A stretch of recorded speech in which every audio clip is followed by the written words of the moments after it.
And ఇవే కాకుండా మనం చాలా ఎక్కువగా చూసే లివర్ డిజార్డర్ ఏంటంటే సిరాసిస్.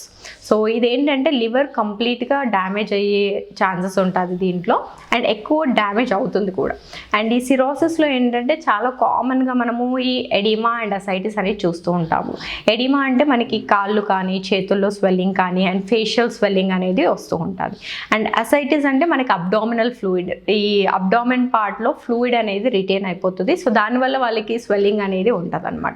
సో అది చాలా ఎక్కువగా స్టమక్ ఉండడం అట్లా అవుతూ ఉంటుంది. సో దీంట్లో ఏంటంటే వాటర్ రిటైన్ అయిపోతుంటుంది. సో ఈ కండిషన్స్లో ఏంటంటే మనం సాల్ట్ అనేది తగ్గించుకుంటే మంచిది. ఎందుకంటే సాల్ట్ అనేది ఎక్కువ ఇస్తే ఏంటంటే ఈ ఎడిమా అండ్ అసైటిస్ ఇంకా ఇంక్రీజ్ అయ్యే ఛాన్స్ ఉంటుంది. సో ఈ సాల్ట్ అనేది వాటర్ని లాగేసుకుంటుంది కాబట్టి సో తక్కువ సాల్ట్ వేసిన ఫుడ్ అనేది వీళ్ళకి ఇంక్లూడ్ చేయాలి. అండ్ అలాగే ఈ సిరాసిస్ కండిషన్స్లో ఏంటంటే వెయిట్ లాస్ అనేది కూడా చాలా కామన్గా చూస్తూ ఉంటాం.